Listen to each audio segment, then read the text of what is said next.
Well, I'm glad to see you made it.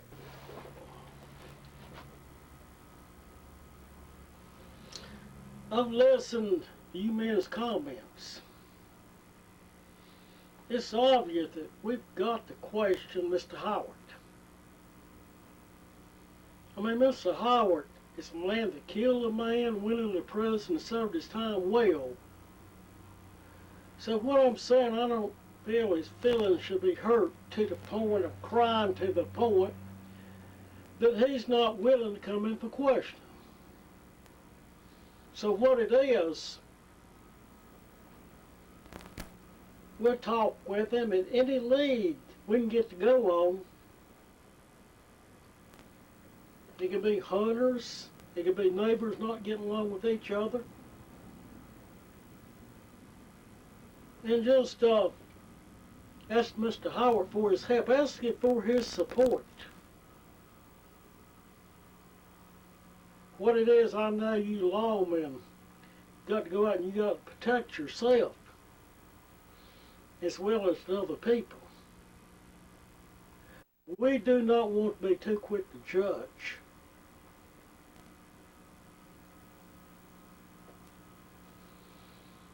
Okay, man, I know you got a hard day's work ahead of you protecting the citizens.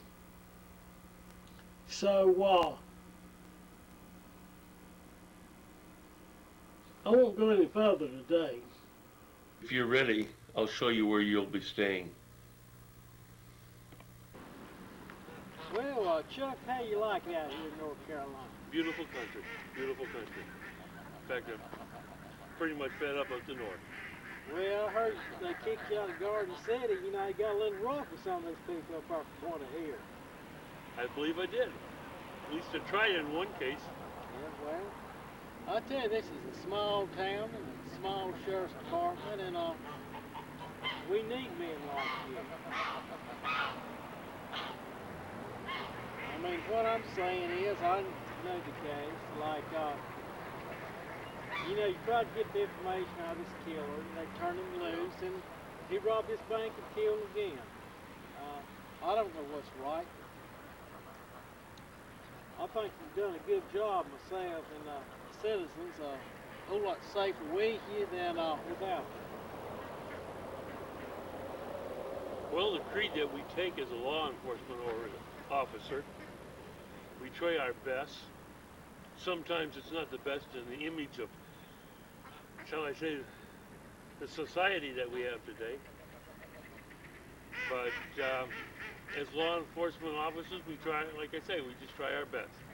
Well, speaking about the images, your callers on the coach a little out of line, so let me fix this here for you. And we're going to keep that image. You know, as law enforcement people, I guess we've got to set a good example for the citizens.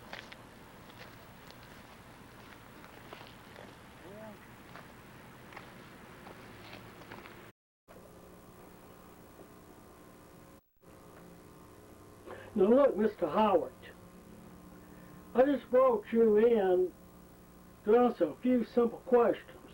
This is not an interrogation.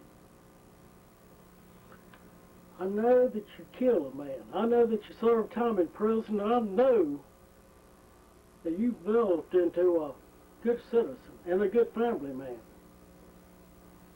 But I've got to get to the bottom of this.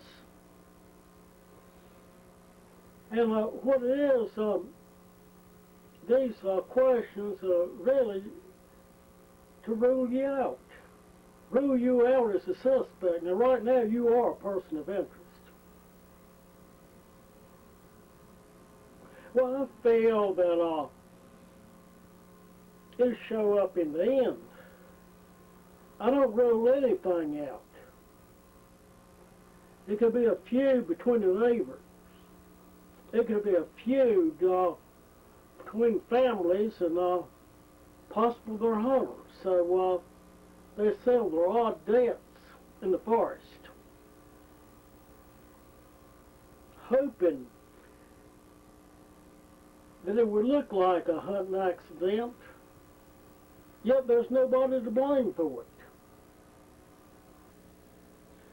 Yeah, it could be anybody in town. It could be a passing by and a non-resident, or it could be somebody just temporarily in town, or it could be a figment of your imagination, but it's possible. It could be somebody out there. What if it's not one? What if it's two? You ever think about that? What I'm saying, I feel that if it was a hunting accident, if it was an accident, I feel that the person that shot the gun, he would try to get help for the victims. It's possibly somebody want to go to court, don't want what can happen to them, the consequences. Then it's possible. So they just run and hide. But possibly we can see the reaction of this lawman, and so what I'm saying, all possible suspects, I want to have a little talk with them, same way that I'm having a talk with you, and rule them out.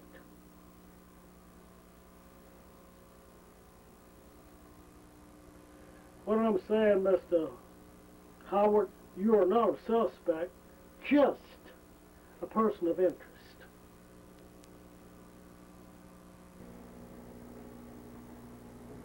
Here's the post-mortem report you requested, sir. Okay, thanks a lot, Dave.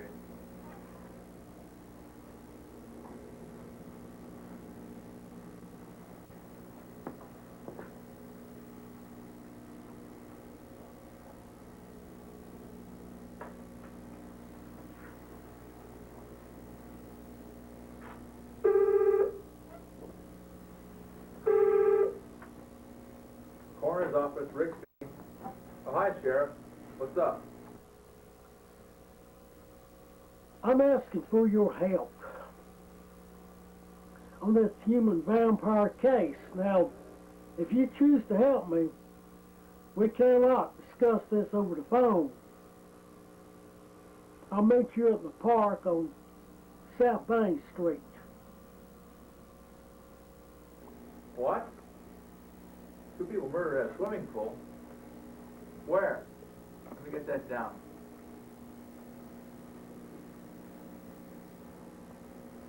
Okay, Sheriff, I'll be there shortly. Don't touch anything. See you there. Bye. I don't know, it must be the cycle of the full moon. Dave, get my car.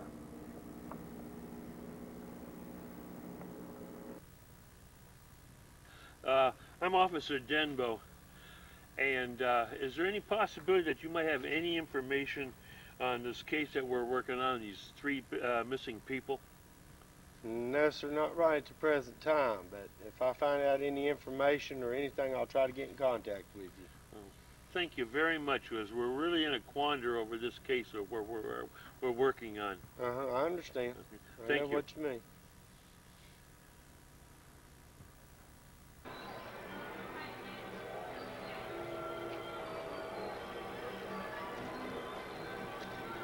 Well, Chuck, have you found out anything? Yeah, I guess this is the location where one of those deadbeat dads were found. Well, I guess we just have to start looking. Good place to start, right here. Okay. You know, this is the last time they saw that deadbeat dad was on this train here, right here. Is that the last time I saw him? The last time they saw him was there, right here.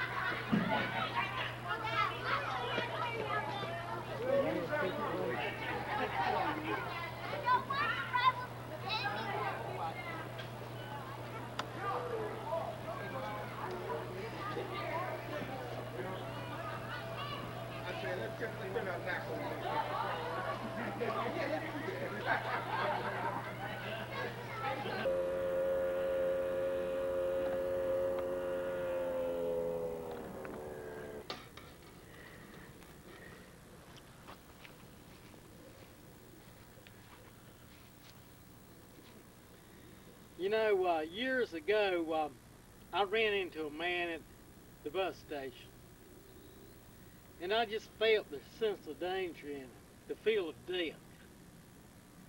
Something about this man that just, well, it just took my strength away from me. I walked around to the front of the bus station just to avoid him. It's about 5 years later, I seen his picture in the paper that he'd chopped a woman up with a hatchet, and he got the death penalty. But I don't know. After that, I started relying on my gut feeling, and I just feel that if there's a murder in this valley, I think that I'll catch up with it.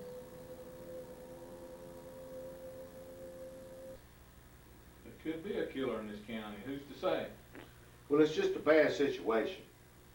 If we don't stop this man, he leaves the county, he could kill again. Of course, he'd be out of our hair. But if we don't stop him, we won't catch him. We need to catch him. We need to catch this man.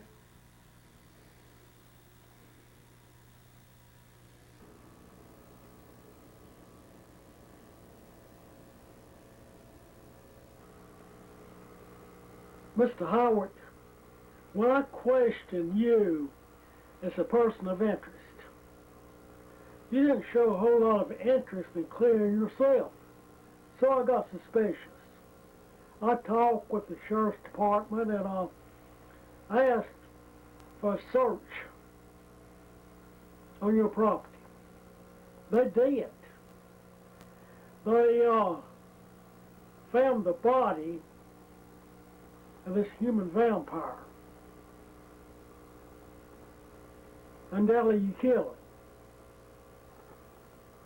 it. And it matched up to the body of Mrs. Streetman, the man that this vampire killed. And the way his body was mangled up, well, you'll probably make Citizen of the Year. But it's sad to say, if it weren't for this awful tragedy, you would probably be headed to prison for burning the body, because I'm sure to show up that you killed it. But I don't think as a judge in this county they would convict you. And just like I said, you might make Citizen of the Year.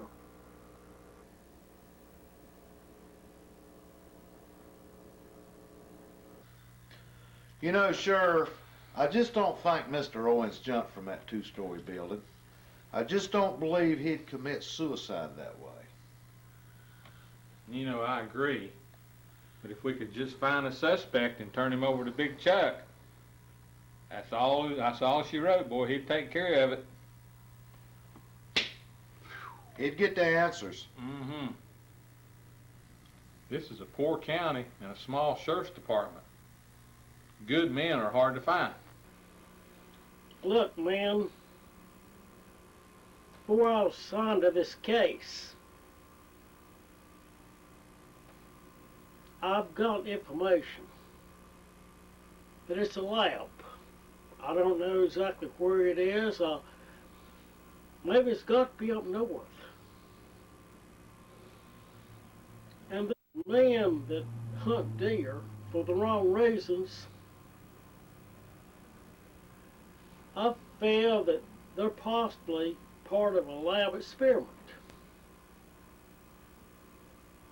So they escape. They're trying to get out. They're the experiment. Now all I know that it's a Mr. Dighton. It's a Mr. Dighton that's in charge of a lab. But it's somebody over him. So what I'm saying, we've got to get to the man behind this. Think about it. These men are running from the law. They're running from their families. They don't want to be found. Yes, I will go up north and try to hunt these men down. Try to get to the bottom of the problem. We got to take these men alive. Well, they're on the run from that lab. So they won't be that easy to take. But if we can't bring them alive, we'll never get to the bottom of this. We'll never get to the bottom of it. Sheriff, I think Sloan is on to something. I think he knows more than he makes out to know. He just wants proof of a shadow of a doubt of foul play before he accuses anybody.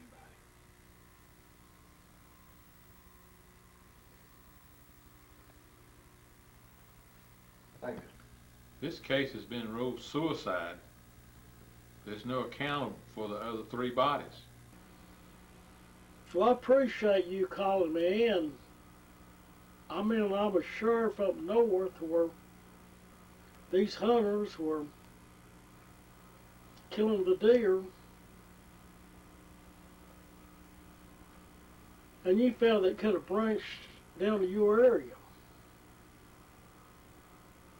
Sometimes you just got to go beyond the law to get things done.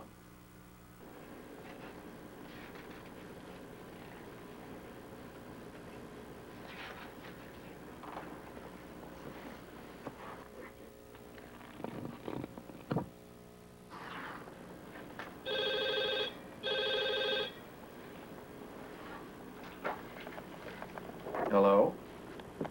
Yes, this is Velio Kiwi. Yes, we're expecting the shipment by freighter later this week. Well, I hope there are no major problems. What? A fire on the freighter? Was the specimen damaged? It was lost?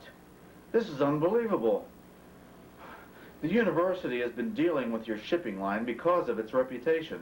And now you tell us that our specimen is...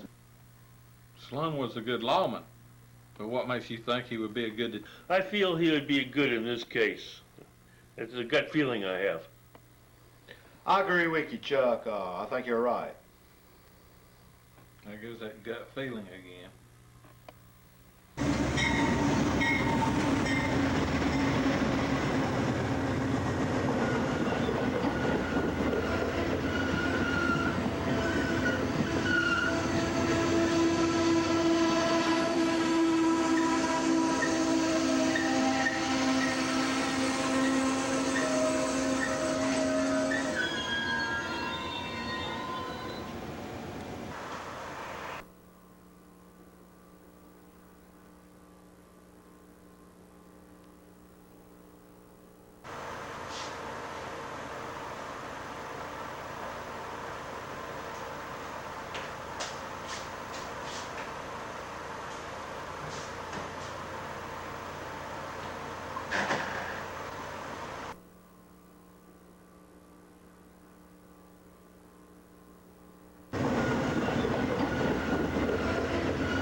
I see your point.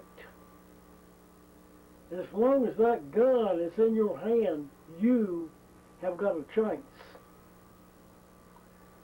But if you're tried and found guilty, when they put that rope around your neck, there's no hope. There's no hope.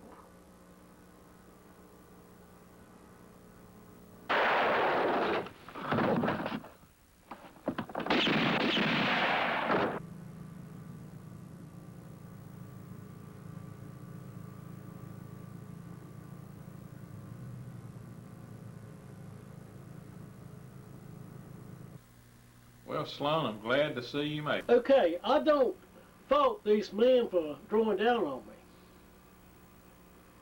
They were escaping from the lab. They're part of the lab experiment. What it is, they were on the run. They feared for their life. They learned to go back.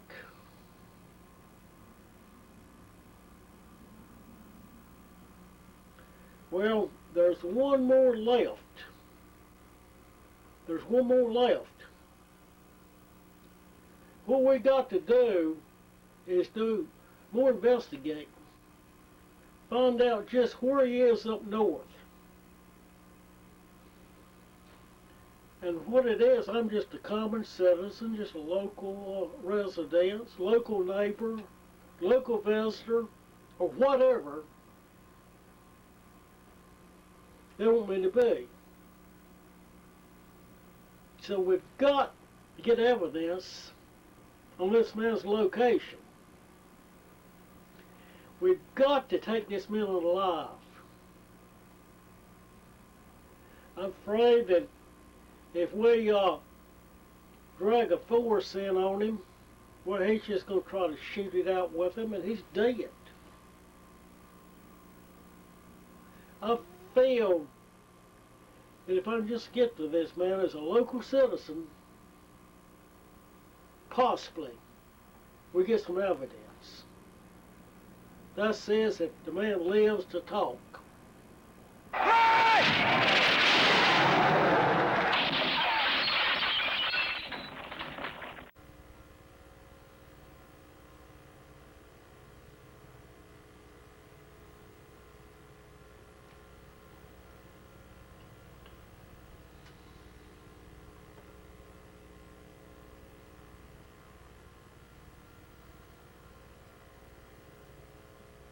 Well, I feel that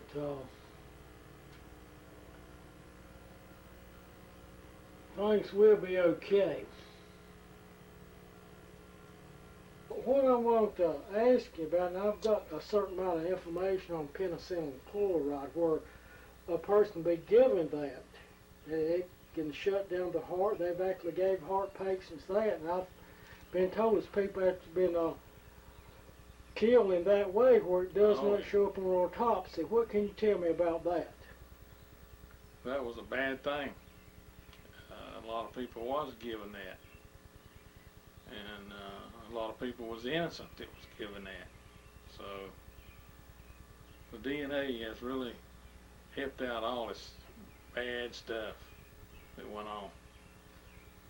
Well, what I want to ask you is that I was told that somebody could give somebody just a small amount of arsenic over a period of time.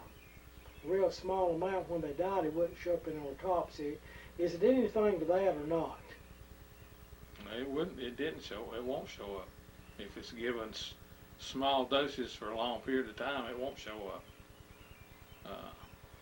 A lot of law enforcement has assumed bodies and dug them up, and they still couldn't find anything. So, yeah, there's truth to it.